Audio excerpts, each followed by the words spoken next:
Ang templo ng Diyos ay hindi tahanang bato, hindi muog, hindi pader, hindi building, hindi lugar, hindi bundok. Ang templo ng Diyos ay katawan ng tao na sumasamba sa Kanya. Genesis 2:7, Then the Lord God formed a man from the dust of the ground and breathed into his nostrils the breath of life. And the man became a living being. Nagiging banal ang lupang katawan dahil ito'y tinatahanan ng Espiritong nagmula sa Diyos. 1 Corinthians 6:19, Do you not know that your bodies are temples of the Holy Spirit who is in you, whom you have received from God? Isang tanong na may kasamang mariin na pagpapahalaga sa katotohanan na ang katawan ng tao ay mahalaga at ito'y pinapahalagahan maging ng Diyos. Meron tayong dapat laging maalala tungkol sa katawan na ibinigay sa atin ng Diyos, that your body loves you. It is always working to keep you alive. Mahal ka ng iyong katawan. Kahit tulog ka, hindi tumitigil sa pagtiwak ang iyong puso, pumping blood to the outermost parts of your body. Kahit tulog ka, hindi tumitigil sa paghinga ang iyong mga baga. Kapag nasugatan ng iyong katawan, ang iyong dugo ay naaampat, hindi tumitigil ng paglilingkod sa ating katawan. Your blood circulates, bringing nourishment to every part of your body. Kahit hindi mo alam, your hair and your nail grows. Your immune system is always defending you and fighting you against invaders, against infection. Your stomach always digests your food, and your senses are always working to defend, warn, protect, and even please you. Hindi tumitigil sa paglilingkod ang katawan na ito. Ano man ang ating kinakain, sinasala ng ating atay. Ano man ang ating ginagawa, ikinokorek, binabalanse ng ating katawan. Pag pagod ka na, pinapaantok ka ng iyong katawan para ipahinga mo siya. Dahil hindi siya pwedeng abusuhin ng sagad-sagaran. Pagka sobra na ang tulog mo, ginigising ka na. Pagka nga ikaw ay nanganganib, pag natutulog ka, ginigising ka ng iyong katawan. Pagka nga maiihi ka na, ginigising ka pa rin ng katawan mo para gawin mo na yon. Mahal na mahal tayo ng ating katawan at inutusan ng Diyos ang ating katawan na tayo'y mahalin.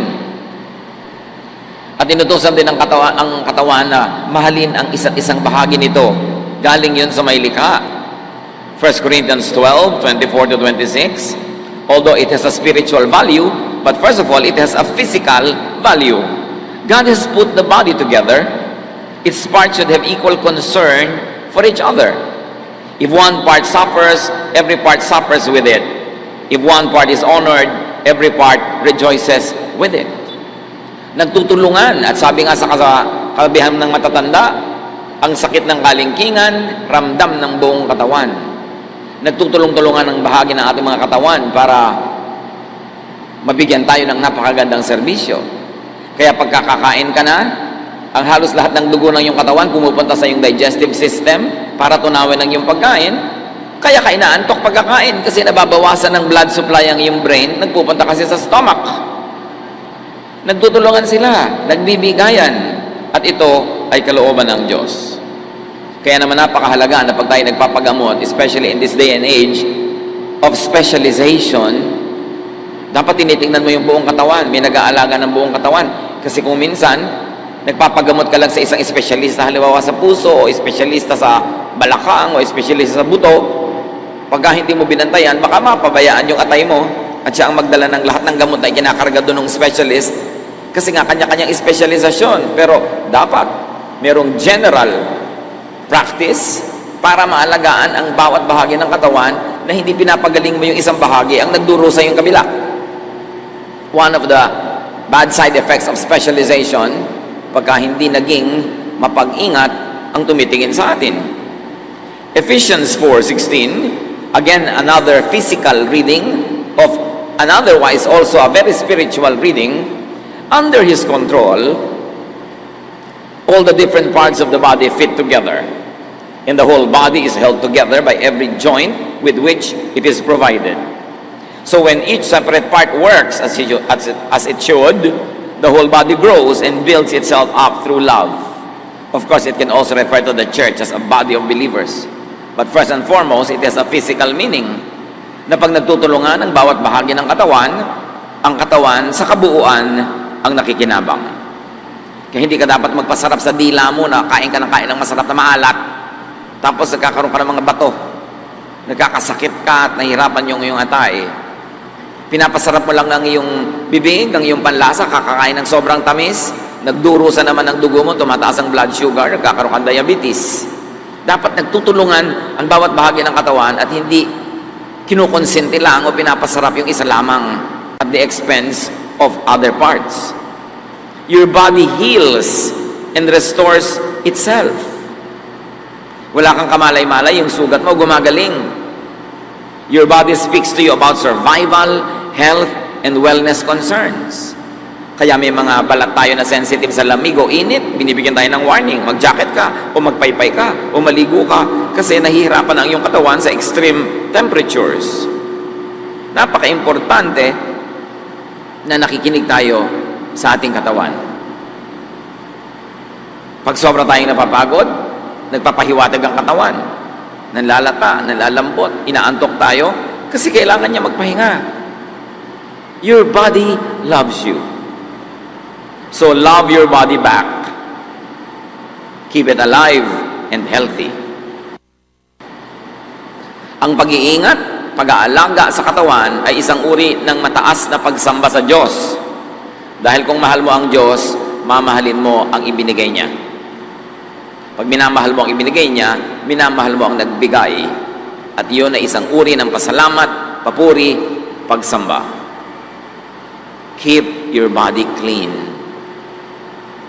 Outside. Sa panglabas muna, napakahalaga na laging malinis ang ating katawan na hindi naman problema ng marami Pilipino. Salamat na lang, nilikha tayo ng Diyos sa ating kultura, likas tayong mahilig maglinis ng katawan. Pero sa mga nakakalimot, dapat itong maalala. 2 Corinthians 7:1, we should stay away from everything that keeps our bodies from being clean. The physical body, and of course, the spiritual body. Isaiah 1:16, wash yourselves clean. Dapat malinis lagi para hindi tayo nasasalakay at nagugupo ng mga mikrobyo. And of course, keep your body clean inside. Sa ating mga Pilipino, karamihan sa atin, wala tayong problema sa paglilinis ng katawan ng panglabas. Pero kailangan nililinis din natin ang loob. Feed your body with healthful foods and drinks. Ligo ka ng ligo, pabango ka ng pabango, ang linis-linis mo, tapos umiinom kang lason. Yung mga kung ano-anong mga sobrang carbonated, sweetened, artificial, chemical drinks. Mga inumin na nagpapanggap na juice. Pag nakita nyo, pineapple drink, hindi yun pineapple juice, kaya nga ang tawag drink. Fake na juice yun.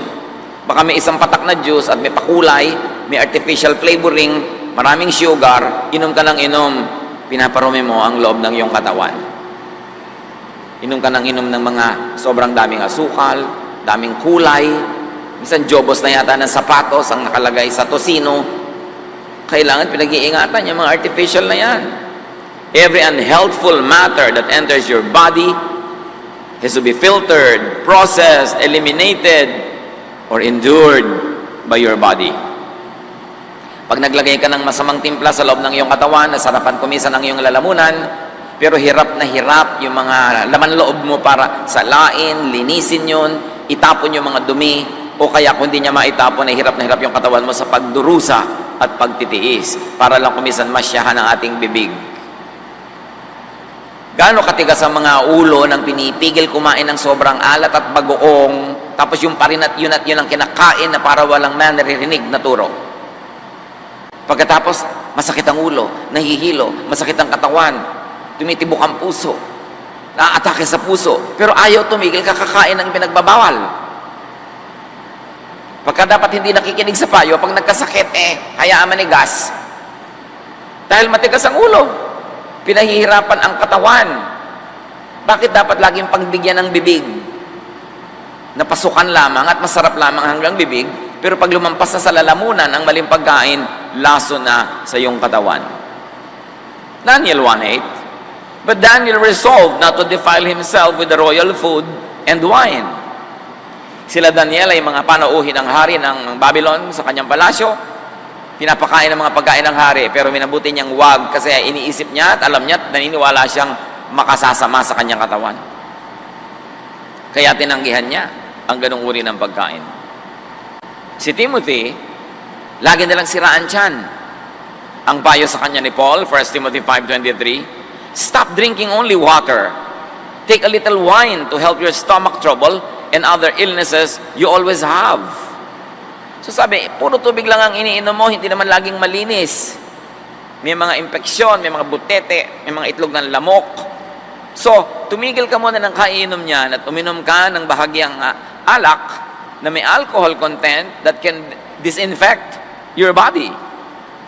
Nakita niyo ang kabanalan nitong si Pablo, ang payo niya ay hindi dasal, kundi uminom ng gamot. And in that case, lalong-lalo nung araw na hindi pa naman napaka-develop ng pharmaceutical industry, wine was always one of the most available medications that people could have. So, practical ang ipinayo, hindi spiritual na huwag kang iinom ng gamot, magdasal ka lang. Si Pablo na yon, sabi niya, uminom ka ng alak para yung sira ng sikmura mo'y mapabuti. Ngayon naman, kumisan yung sumosobra ka sa pag-inom, kaya nasisira ang iyong stomach. Nagdurusa ang atay, kaya dapat balanse yan. So feed your stomach with good foods and feed your mind with helpful thoughts. Nililinis mo ang labas ng iyong katawan, nililinis mo ang iyong mga lamang loob, ang iyong bodily organs, pero nililinis mo ba ang iyong utak? O pinupuno mo ng takot, pag-aalala, panay ang iyong pag-i-imagine at guni-guni ng mga nakakapagpabalisa, nakakagalit. Pinupuno ba natin ating isip ng inggit, ng pagamuhi? Lason lahat yan. Lason sa isip na nagbubunga sa sakit ng katawan because it is mind over matter. Faith over the material world. Kung ang pinaniniwalaan at sinusubaybayan ng iyong utak ay takot, hirap, yun ang lalabas sa iyong katawan. Kaya maraming mga sakit na hindi masuri ng x-ray machine o hindi makita ng ultrasound kasi spiritual ang pinagmumulan, emosyonal, mental. Philippians 4:8, keep your minds on whatever is true, pure, right, holy, friendly, and proper. Don't ever stop thinking about what is truly worthwhile and worthy of praise. Ituon ang isip sa mga bagay na mabuti, maganda, banal, tama, nakabubuti para sa iyo at karapat-dapat. Sabi, huwag kayong tumigil ng kaiisip ng mga bagay na makabuluhan at sukat ipagpuri. Hindi ipagreklamo, ikalungkot, ikainis. Bakit mo pupunuin ang iyong puso ng inis, ng galit, palalakihin mo yung maliit na bagay, ang nagdurusa ang presyon ng iyong dugo. Ang nagdurusa, yung tibok ng iyong puso, ang iyong pulso, ang iyong katawan. Why? Make your body suffer. Huwag gawing basurahan ang utak, ang ating isip. Kung ayaw mong gawing basurahan ang iyong kwarto, basurahan ang iyong kusina, mas maingat ka dapat na hindi mo gawing basurahan ang iyong utak. Pag may bubulong-bulong, chichismis-chismis, naninira, nanggagalit, nanunulsol, tanggihan. Bakit yung hahayaan na tambakan niya ng basura ang laman ng iyong isip? Make your body, move your body. Kailangan ng katawan, gumagalaw. Nilikha tayo ng Diyos sa gumalaw. Kaya yung nagbubuntis, nalalaman niyang buntis na siya dahil sisikad-sikad, gugalaw-galaw yung bata doon sa loob. Nandun pa sa loob, gumagalaw na. Dapat ang taong nabubuhay, unless paralyzed siya, ay gumagalaw. At kung mahina ang katawan, gumalaw ayon sa kaya ng katawan sa oras na yon, because life moves. Ang lahat ng kahuli-huli at kaliit-liitang cells ng mga living things, pag tinignan mo sa microscope, lahat gumagalaw, naggagalawan lahat. There is life in movement, and therefore, do your body a favor, work. Kailangan ng tao nagtatrabaho kasi yung trabaho, exercise din yun. Exodus 20:9-10, you have 6 days when you can do your work. Mahalaga ang magtrabaho. Kumikilos ka sa bahay, gumagawa ka ng maraming bagay para ang katawan kumikilos, lalo itong lumalakas. Psalm 104:23, then we go out to work until the end of the day. Marami mga tao na de-depress kasi hindi nagtatrabaho, walang ginagawa, nalulungkot tuloy, dinadalaw, pinamumugaran ng lungkot dahil walang ginagawa. Kailangan ng tao may ginagawang katawan, and work also affirms our worth. Aside from the fact that work earns for us, work also improves our value. At pagka tumataas ang pagtingin natin sa ating sarili, tumataas ang pagtingin ng iba, lalo naman tayong sumasaya. At pag tayo sumasaya, tayo'y lumulusog. Dapat pasayahin ang sarili. Napatunayan na ng siyensya, ang mga mas masayang pasyente, mas mabilis gumaling kaysa sa mga malungkot na pasyente. Ang mga masaya na ginagamot, mas mabilis yung katawan nila na tumanggap ng kagalingan mula sa gamot kaysa yung malungkot na ginagamot, halos hindi tablan. Sapagkat pag masaya ka, your immune system becomes strong. And everything else is about your immune system. Ang lahat ng sakit na nagsisikap na pumasok at gumupo sa ating katawan, yung ating immune system ang lumalaban doon. At ang taong mga masayahin, malakas ang immune system, malakas ang naturalesa. Kaya dapat pinapasaya ang sarili. Yung iba naman masaya na nga, pinapalungkot pa. Malungkot na nga, mas pinapalungkot pa. Pag dinadapuan ka ng lungkot, itaboy mo agad. Kailangan pasayahin mo ang iyong sarili. Huwag kang lagi magdramang bukid. Huwag kang lagi mag-isip ng mga sentimiento, mga nakakalungkot, mga pagsisisi, hinanakit, galit, puot. Kasi magkakasakit ka. In fact, sakit na nga yun. Sakit na yun ang utak. At ang sakit ng utak ay napakabilis maghawa sa katawan. Exercise. Sa abot ng iyong kaya, dapat ang tao ay nag-e-exercise. Bago umuso ang mga machine, maraming exercise ang tao. Pero ngayon, lahat na, pati ba naman pagbubukas lang ng TV, paglilipat ng channel, remote na, hindi na tumatayo, hindi na gumagalaw ang tao. Kaya napakaraming mga ginagawa yung katawan na ang ending, tumatamad, nade-depress, humihina. 1 Timothy 4:8, exercise is good for your body. Ang taong maka-Diyos nag-e-exercise. Sabihin nyo nga sa katabi nyo with feelings. Hindi na dadaan sa dasal-dasal-dasal lang lagi. Maka-Diyos ka pala, mag-exercise ka. Bahagi yon ng tamang pananampalataya. Ulitin nyo pa. Ganyan, may kasama dapat panlilisik ng mata. Lalo't alam nyo yung kausap nyo, napakatamad mag-exercise. Tapos upo ng upo, kain ng mga kung ano-ano mga sitsirya. Aba, ba't di ka nalang tumalon sa building nang madali ang iyong pagpapakamatay? Kasi pinapatay mo ang iyong katawan. Very importantly, dance. Magsayaw kayo mga kapatid. Minasama kasi ng mga relihiyoso yung sayaw nitong mga nakaraang huling daang taon. Samantalang nung unang panahon, ang pagsasayaw ay talagang kasama sa pagsamba, minasama ng mga conservative westerners yan. Hindi ibig sabihin nun, tama sila. Kaugalian lang nila yon.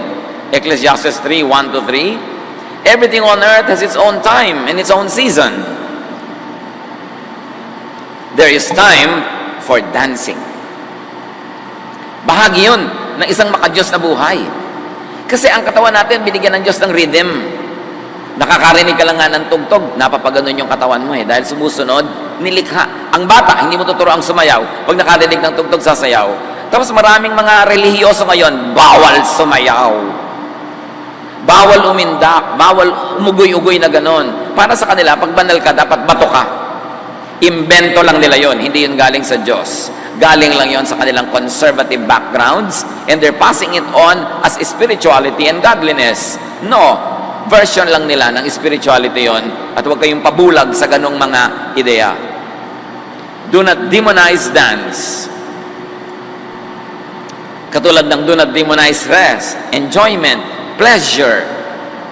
Ang pagmamasama sa sayaw, sa sarap, pagpapasarap, pag-enjoy, Gnosticism yan. At pag-uusapan natin mamaya yung napakahirap i-spell at i-pronounce the word na yan. Gnosticism. Sabihin mo nga sa katabi mo. Tandaan nyo yan. Psalm 150 verse 4, praise Him with dancing. Si King David, sumayaw siya before the Ark of the Covenant, before the Lord. Naghubad pa siya ng kanyang robes, at ang natira na lang nasuot niya, underwear, habang nagsasayaw siya. Ang kanyang high society wife, na si Michal, tinitingnan siya mula doon sa bintana ng palasyo, at napakaliit ng pagtingin ng reyna doon sa hari na nagsasayaw sa publiko na nakahubad. At pag-akyat niya sa palasyo, sabi ng reyna sa kanya, magaling ka?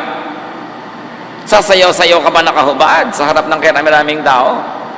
Sabi ni David sa kanya, hindi ako nagsayaw sa harap ng mga tao. Nagsayaw ako para sa Diyos. At bakit siya naghubad ng kanyang damit? Kasi ang mga slaves, pag nagsasayaw sa harap ng kanilang amo, naguhubad. At si David, sa pagsayaw niya sa Diyos, hindi niya itinuring ang sarili niyang hari. Tinanggal niya yung mga damit na nagbibigay sa kanya ng royal distinction, and he took the form of a slave, dancing before the master, before the Lord of Lords. Sabi niya, hindi ako sa harap ng mga tao nagsasayaw. Sumayaw ako para sa Diyos. At alam niyo ang kasunod na verse nun? And Michal remained barren all her life. Naging baog itong si Michal, hindi siya nagkaroon ng supling, hindi siya nagbuntis. Kasunod ng paglait niya sa pagsayaw ni David. Napaka-connected nun. Ikinatuwa ng Diyos ang sayaw ni David pagkatapos nilalait-lait niya yung sayaw. So dance to be lively, dance to be happy, and even dance to heal. Nung unang panahon, marami mga tao, ang pagsasayaw nila ay panalangin nila para gumaling at naggagalingan nga sila. Nauso lang kasi ngayong mga huling taon na ang dasal ay puro sinasabi ng salita ng bibig. You can dance as prayer, and you can pray by dancing. You can pray by playing music. You can pray by creating beautiful works of art. Maraming paraan ng panalangin, maraming paraan ng pagpupuri sa Diyos, at maraming paraan ng pakikipagniig sa Diyos. Hindi lang sa formal, organized, Western style worship. Na-franchise kasi ng Western civilization ng Christianity in the last many hundred years, at inimpose nila yung kultura nila at pananaw nila sa pagiging makadiyos. But we've got to go back to ancient practices of spirituality, where there's a lot of music, there's a lot of dancing, there's very little intellectual discourse happening during the spiritual experience. Dapat nating ibalik yun sa ating worship, ng ating damdamin, ng ating emosyon kasama sa pag-worship. Dahil yun ang buo nating pagkatao. Kung papagurin ang katawan sa exercise dahil nakakabuti yun, you must balance and give your body rest. Ipinapahinga ang katawan. Madalas mong maririnig sa mga empleyado ngayon, naku, toxic ang work namin. Avoid getting into a toxic mode by planning, by working on time, by not procrastinating, by being organized, para hindi nagiging toxic. Toxic means lason. Kung lagi kang nasa toxic environment, you're killing yourself. Exodus 23 verse 12, work the first 6 days of the week, but rest and relax on the 7th day. Mga workers, mga empleyado, mga estudyante, nagiging toxic ang trabaho nyo kasi madalas you procrastinate. Ipinagpapaliban yung gagawin ngayon, ipinagpapabukas. Yung gagawin this week, ipinagpapa-next week. Kaya sabay-sabay lahat, nagkakaraming pagka-deadline na. By organized timing, may iwasan yung kanyang mga klaseng trabaho na toxic. Paliban, pamisa-misa na biglaan talaga kailangan. Pero madalas yung mga nagsasabing toxic, kulang sa planning, kulang sa organization, kulang sa pagsisimula sa oras. Importante na nagpapahinga. Ang sobrang napapagod, nade-depress. Tulad ni Elijah, sa pagod, gusto nang mamatay. Nung nakatulog ng konti at nakakain ng konti, gusto na uling mabuhay. Pagod lang pala, gutom lang pala. 1 Kings 19:7, the angel of the Lord came back a second time and touched him and said, get up and eat, for the journey is too much for you. Kahit ka propeta, kahit ka alagad ng Diyos, may hangganan ang kaya ng iyong katawan. The journey is too much for you. You've got to rest. You've got to sleep. And after sleeping a while, get up, eat, and sleep again. Eh kung yun, super prophet na, Tayo pa kaya ng mga karaniwang tao ang hindi mangangailangan ng tamang pahinga? Mark 2:27, Jesus finished by saying, people were not made for the good of the Sabbath. The Sabbath was made for the good of people. Yung mga tao kasi sa sobrang pagiging relihiyoso, naging amo na nila yung pag-observe ng Sabbath. Sabi ni Jesus, baliktad, ibinigay ang Sabbath para sa inyong kapakanan, hindi para paglingkuran nyo siya. So gawin nyo during the Sabbath kung anong nakakasiya, nakakalugod, at nakakapagpasaya sa inyo. Para sa inyong kabutihan yan, hindi yan amo. People of God, give your body enjoyment, pleasure. Reward yourself. Reward your body. Si Solomon na binigyan ng iba yung katalinuhan, hindi niya na-miss yung mahalaga. Sabi niya sa Ecclesiastes 2:10, I denied myself nothing my eyes desired. I refused my heart no pleasure. My heart took delight in all my labor, and this was the reward for all my toil. Well, hari naman kasi siya, kaya marami siyang ma-afford na pleasures. So within what you can afford, please yourself, please your body, and don't feel guilty about it. Yan nga yung pinag-uusapan natin kanina na Gnosticism. Recognize and be free from the Greek anti-body philosophy. Itong Gnosticism ay inimbento ng mga Greeks na halos maitutumbas mo ang katuruan na ito sa kontra siya sa katawan, kontra sa sarap ng katawan, kontra sa layaw ng katawan. Post-Jesus Christianity and to some extent Judaism were both influenced by a philosophy of the first century known as Gnosticism. From the Greek gnosis, meaning knowledge. Ang kultura ng Israel ay hindi purely Israelite. Ang kultura ng Israel ay nakikipag-ugnayan, ay impluensya ng mga kapitbahay niya sa habang panahon. At isa dito na naka-influensya sa kanya ay Greece, of course, because it was a very major civilization. And the major philosophy of Greece for a long time before Jesus was born and during was Gnosticism. Gnosticism drew its core doctrine from Plato's dualistic contrast between the invisible world of ideas and the visible world of matter. Isa sa mga pinakamalalaking philosophers ng Greece, si Plato. At si Plato, pinaghiwalay niya yung nakikita at di nakikita.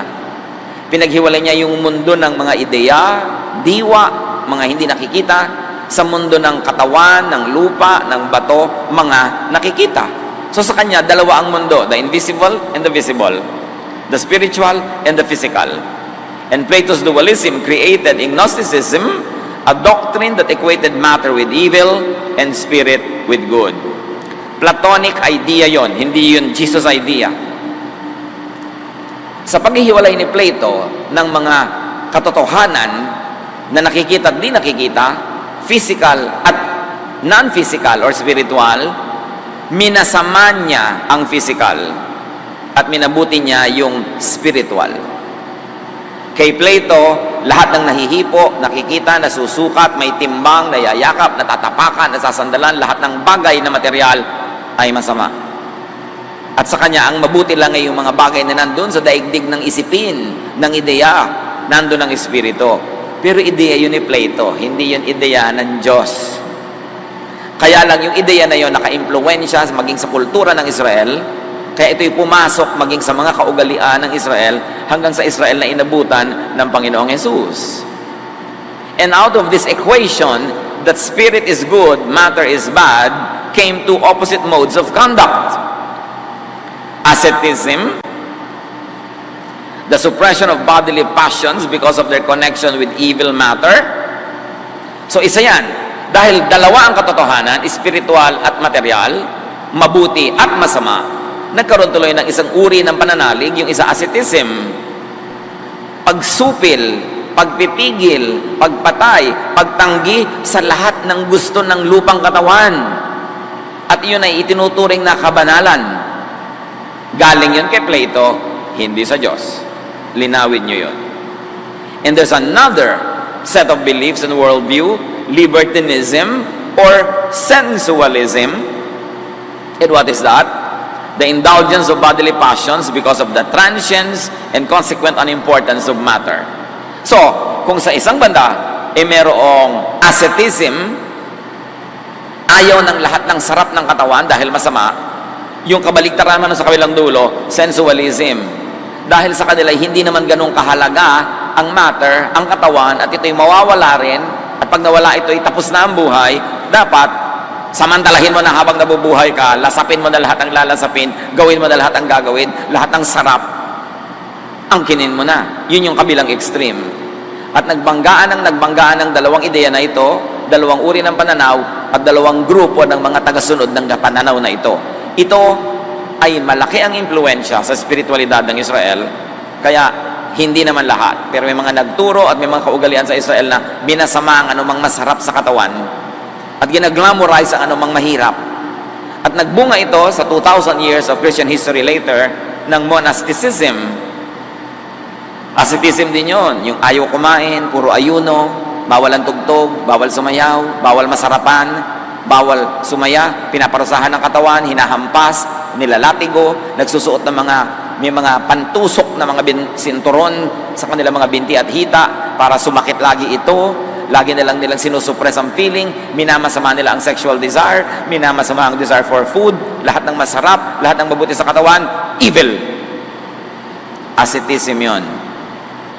Hindi dapat ganun ang pananaw ng mga Kristiyano.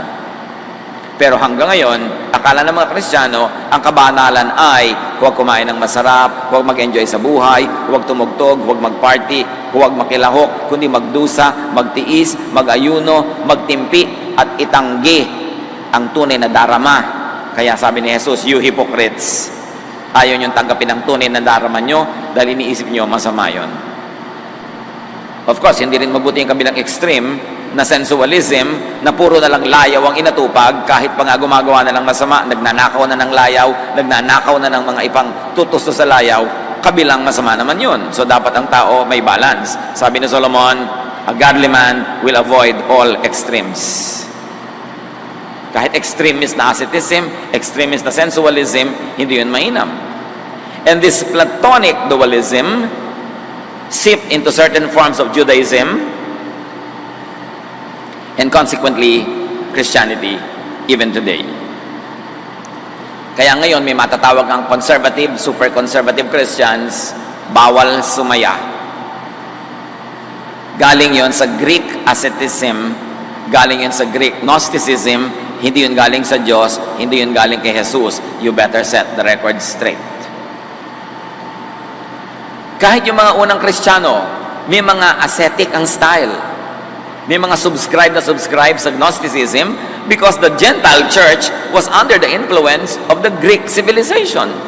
Even the community of those under John the Evangelist subscribed to asceticism. Kaya sa Book of John, napakaraming paghihiwalay niya sa spirit, sa matter, sa masama't mabuti, sa liwanag, sa dilim. Maraming ganun si John at ang kanyang mga followers were considered very, very ascetic in their exercise of their Christianity. And soon, this kind of philosophy and belief in the communities led by John the Evangelist would influence later Christians. Later Christians, may influence sila. But Jesus taught and modeled enjoyment. Yan ang hindi na-appreciate ng maraming Christian madalas. In fact, sabihin nyo nga sa katabi nyo ang sagot, ano ang unang himala ni Jesus? Sabihin sa katabi. His first recorded miracle was to turn water into wine. Tama ang sagot o hindi tama? Hindi niya nilagyan ng ulo yung sardinas, hindi yun ang unang miracle. Ang unang miracle was, ang tubig ginawa niyang alak. Bakit? Wala nang alak. May wedding party. Di uwian na? No. Jesus turned water into wine to extend a wedding party. Yun ang unang-unang himala. You would think na ang unang himala niya dapat nagpalakad ng pilay, nagpagaling na may sakit. No, ang unang himala niya, in-extend niya yung kasiyahan ng isang pagtitipon. yun palang kitang-kita na kung ano ang tunay na layunin ni Jesus para sa mga tao. And throughout the Gospels, you see Jesus eating and drinking. Matthew 11:19, but the Son of Man goes out around eating and drinking. And you say, that man eats and drinks too much. He is even a friend of tax collectors and sinners.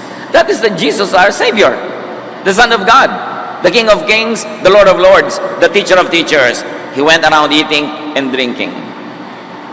Bring this Jesus back to Christianity. Kasi inalis siya ng asceticism, inalis siya ng Gnosticism, at pinalitan siya ng conservatism. Matthew 9:14, then John's disciples came and asked him, how is it that we and the Pharisees fast often, but your disciples do not fast? Nakita nyo, siyempre kung anong ginagawa ng Master, yun ang ginagawa ng mga tagasunod. At ang mga tagasunod ni Jesus ay nilalait, tinatanong, ba't hindi kayo mahilig mag-ayuno? Bakit kami? Ayuno ng ayuno, tapos kayo, hindi.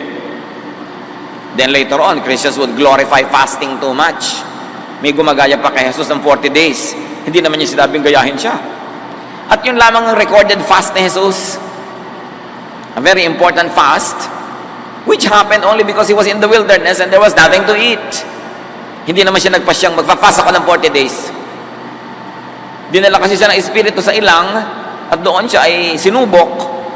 At nagkataon, wala naman siya dalang bawang pagkain. Kaya 40 days siya tuloy nag-fast, pero hindi sinabing gagawin mo rin yun sa buhay mo dahil hindi naman ikaw si Jesus. Kasi kung kokopyahin mo yun, di ba't di ka nalang papako sa krus? Kumpletuhin mo na ang pagkopya.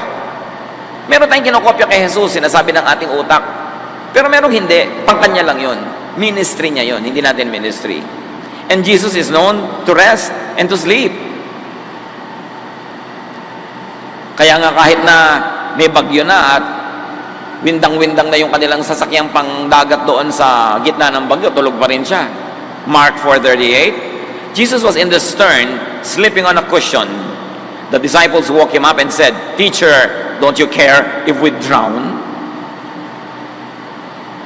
Natutulog si Jesus sa tamang panahon, sa tamang oras, kumakain, nag-e-enjoy.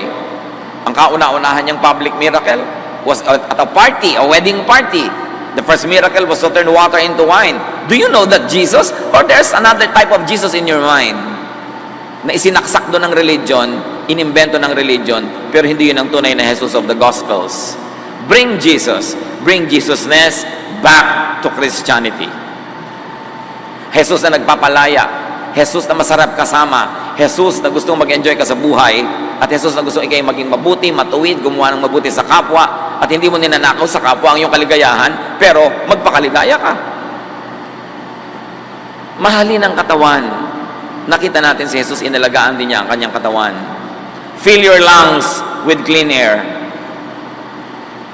Pagkatapos alam mo na masama yung usok ng sigarilyo, naninigarilyo ka pa, hindi ka nalang magbaril ng madali. Pagkatapos hindi ka kontentong naninigarilyo ka sa public place, lahat ng taong allergic sa usok, nausukan mo, sa kaligayahan mo, may nagdurusa, kaya ng konsyensya mo yun. Masarapan ka lang, nagdurusa yung katabi mo. Fill your nose with fragrance. Kaya nga ngayon, merong aromatherapy, nakakapagpagaling ang pag-amoy ng mabubuting halimuyak. Fill your ears with music and pleasant sounds. Fill your home with music. Hindi sigawan, murahan, inggitan, selosan, insultuhan. Nakakasakit ng katawan yun pag pumasok na sa tenga. Fill your mouth with nutritious food. Hindi yung kung ano-ano, mabusog na lang kahit na nakakasama sa pangmatagalan. And please your palate with delicious foods. Napakalaking krimen yung hindi ka masarap pagluto. Dahil gumamit ka rin ng asin, gumamit ka rin ng kalan, gumamit ka ng gas, gumamit ka ng kawali, gumamit ka ng suka, gumamit ka ng karne. Tapos yung niluto mo hindi masarap. Di ba crime yun? Sayang naman ang ibinigay sa iyong mga gamit galing sa planeta, pagdaan sa iyong pagluluto, hindi masarap. Dapat masarap. Kakain ka rin lang, sarapan na. Pinag-aaralan mo kung paano maggisa ng masarap. Yung tuyong-tuyo na yung kamatis sa gisa bago mo ilagay yung igigisa mo. Hindi sariwang-sariwa pa yung kamatis, ihuhulog mo na igigisa. Hindi masarap yon. Kailangan pinag-aaralan mo yung style ng pagluluto. Hindi yung bawang mo naging uling na bago mo isusunod yung sibuyas. Nakaka-cancer na yon. Dapat correct lang yung pagka-brown. Yung nagpapaksiw ka, hinahalo mo, dapat ang suka, hindi hinahalo hanggang hindi kumukulo para masarap. May art ang pagluluto. Binibigyan ka ng Diyos ng mga gamit, tapos wawaldasin mo, hindi masarap ang luto mo. It's a crime. Please your eyes with beautiful vistas. Dapat inaayos natin yan hanggang kaya ng ating bulsa at kaya ng ating lakas. Inaayos mo yung bahay mo. Hindi yung kama mo abstract dahil nandun yung kawali, nandun yung hanger, nandun yung sapatos, nandun lahat. Ang gulo-gulo. And please your skin with nourishing sensations. Kung minsan yung kumot mo hindi natatabla ng apoy sa dumi. Aba naman, labhan mo, pabanguhin mo para hihiga ka dyan, masarap humiga. Dahil 8 hours or 6 hours ka nakahiga dyan, tapos maligasgas. Meron pang mga kuto at meron pang kung ano-anong tamtak sa loob. Kailangan pasarapin mo ang iyong buhay. Kasi ang buhay bigay ng Diyos. At gusto ng Diyos mag-enjoy ka sa buhay. Pero kailangan meron kang sipag. Importante sa lahat ng ito, may pera ka. Kaya itinuturo ng Diyos, 6 days you will work and on the 7th day you will rest. Kasi pag nagtatrabaho ka, you earn, na-afford mo yung good life. Hindi yung gusto mo good life tapos asa ka sa iba. Ecclesiastes 8:15, pinakamatalinong tao si Solomon, ang payo niya, so I commend the enjoyment of life. Because there is nothing greater for a person than to eat and drink and be glad. Then joy will accompany them in their toil all the days of the life God has given them under the sun. Sabi ng Contemporary English Version, there is nothing better than to enjoy our food and drink and to have a good time. Then we can make it through this troublesome life that God has given us here on earth. Sabi ni Solomon, hindi mo maiiwasan, maraming hirap, maraming lungkot, maraming dusa ang buhay. Pero para mo ito mapagtagumpayan, malampasan, malabanan, mag-ipon ka ng maraming saya at sarap sa buhay mo. Habang kaya, tuwing pwede. Para yung iniipon mong saya, yung iniipon mong sarap, doon ka mag-withdraw sa panahon na ikay nahihirapan, may problema, at merong pain. You've got to invest in your happiness, in your pleasure. That is Solomonic. Siya ang pinakamatalinong tao sa Old Testament. Tapos si Jesus sa New Testament, pareho silang nagsasabi, eat, drink, enjoy your life. Hindi bawal yan sa Diyos. Ang nagpabawal niyan, the Greek idea of Gnosticism, si Plato, na naka-influence sa maraming Hudyo, sa maraming Kristiyano hanggang ngayon. At akala nila yung ganung pagdurusa at pagtitiis ng katawan ay galing sa Diyos. No, galing yun kay Plato. Corinthians 6:19-20. Do you not know that your bodies are temples of the Holy Spirit who is in you, whom you have received from God? You are not your own. You were bought at a price. Therefore, honor God with your bodies. Sabi, hindi nyo pag-aari ang mga katawan nyo. Diyos ang lumikha, Diyos ang may bigay, at Diyos din ang tumubos sa pamamagitan ni Jesus. Kung ganon, kung sinasamba nyo ang Diyos, pahalagahan nyo ang inyong katawan. Yan ay pagbibigay halaga sa Diyos. Yung pagbibigay halaga sa katawan, hindi ibig sabihin pagtanggi sa lahat ng gusto nito.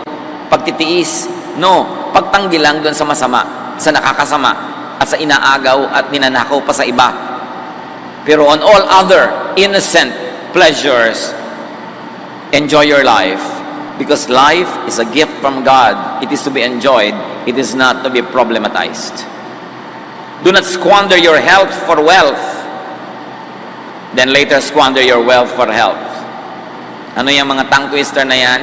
Maraming tao habang bata, pinupudpud ang katawan, inuubos ang kalusugan para magkapera. At syempre, magkakapera naman kung pinalad, pero may sakit naman, nagdusa ang katawan, kaya later, uubusin mo rin lahat ng pera mo para ka lang magpagamot. Sayang. Dapat hindi mo pinapatay ang katawan para lang magkapera.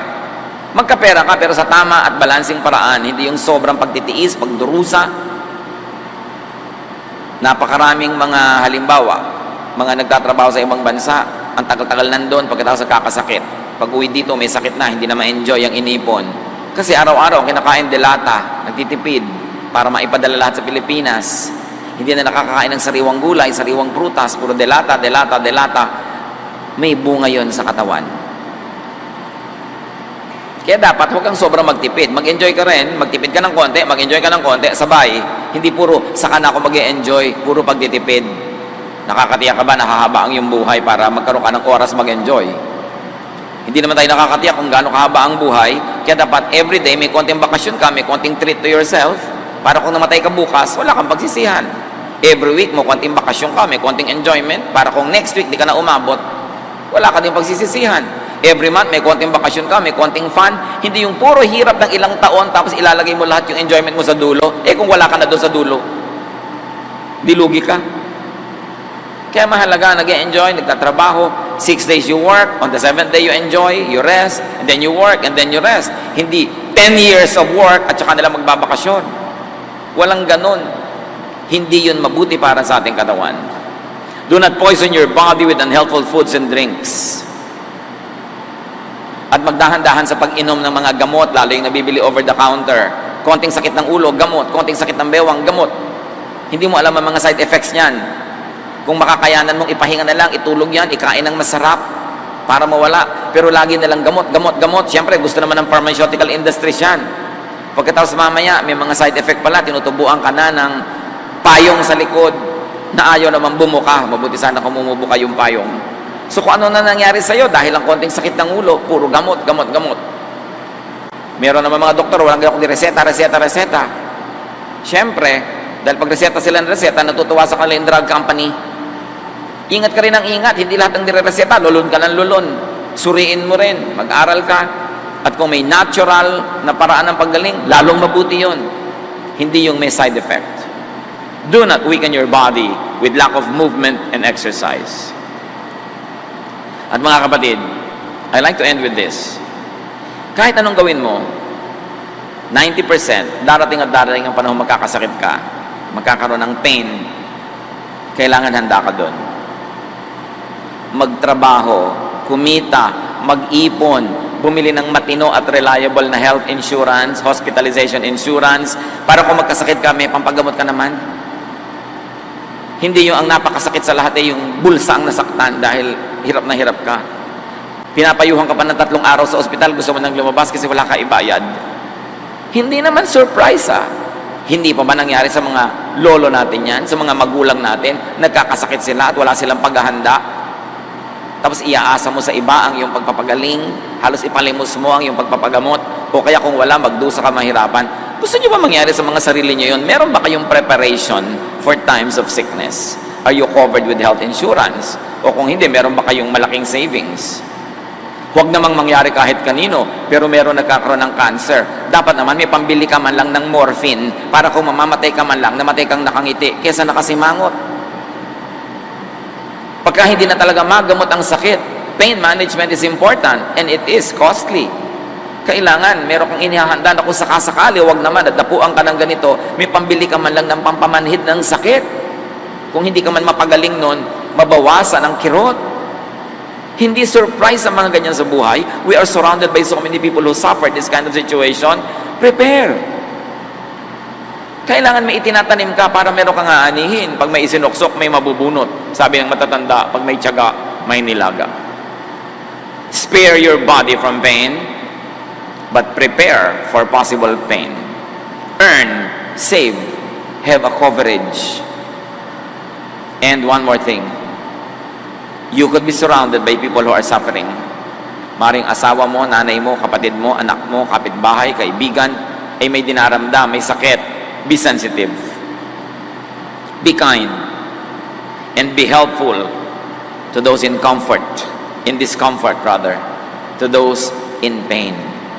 Be charitable.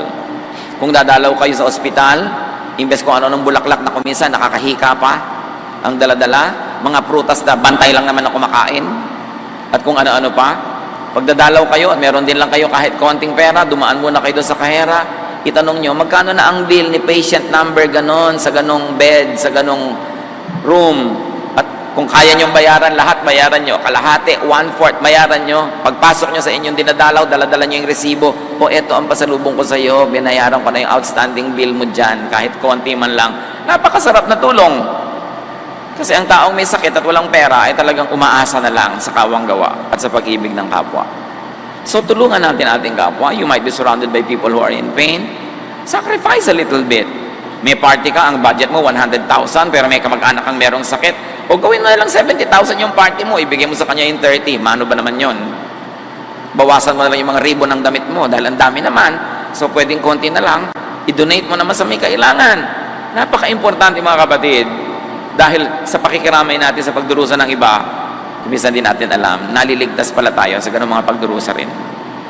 Panginoon naming Diyos, turuan niyo po kami na mahalin ang aming katawan, pati katawan ng aming kapwa. Turuan niyo kami na bigyan ng halaga ang aming kalusugan, at maghanda rin kami sa mga posibilidad na magkasakit kami. Teach us to be practical, teach us to be wise. At habang may panahon, may oras at pagkakataon at kakayanan, turuan nyo kami to enjoy life, to be kind to our bodies, to treat our bodies to pleasure, to happiness, to rest, to comfort, while we also drive our bodies to work, and to work well, and to work hard. Pagbulay-bulayan natin mga kapatid ang mga katuruang ito. Mahal ng Diyos ang ating katawan.